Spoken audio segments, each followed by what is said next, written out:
আসসালামু আলাইকুম lovely audience, আশা করি আপনারা ভালো আছেন। বাংলাদেশ জিম্বাবুয়ের এগেনস্টে উইন লাভ করলেও ভাই ব্যাটিং নিয়ে খুবই দুশ্চিন্তা পোহাতে হবে বাংলাদেশ ক্রিকেট বোর্ডে। ভাই এই মুহূর্তে এটা সলভ করা উচিত, যেহেতু বাংলাদেশের সামনে আরও অনেক দূরে এগাতে হবে। জিম্বাবুয়ের এগেনস্টের মতো যদি দলের সাথে হিমশিম খেতে হয় ব্যাটিং ইনিংসে, সেটা আসলে বড় দুঃখজনক ব্যাপার।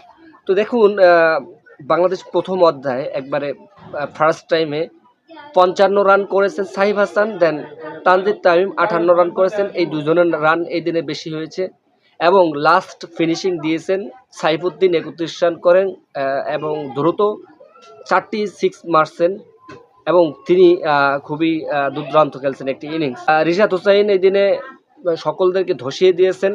শেষ পর্যন্ত বাংলাদেশ উইন লাভ করছেন টি-টোয়েন্টিতে। এখন সমানে সমান লাস্ট টি-টোয়েন্টি খেলা হবে সেদিন, সিরিজ নির্ধারণীয় ম্যাচ। সেই সিরিজ নির্ধারণীয় ম্যাচের আগে অবশ্যই বাংলাদেশ প্রস্তুতি হতে হবে। অবশ্যই জিম্বাবুয়ের মাঠে একটা সিরিজ আনতেই হবে, আর না হলে লজ্জা নিয়ে বাংলাদেশ ফিরতে হবে।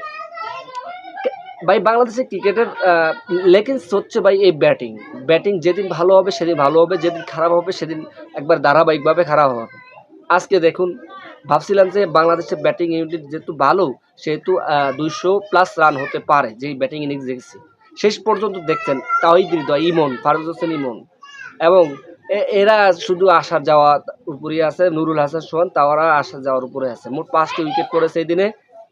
শেষ পর্যন্ত বাংলাদেশ উইন হয়েছেন, এটা ডাজেন্ট ম্যাটার, বাট ব্যাটিংয়ের দুর্দশা।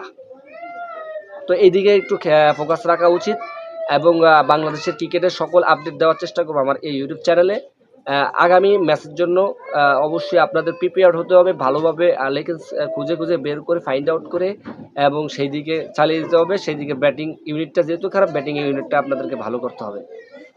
তো এই হচ্ছে বাংলাদেশের ক্রিকেট।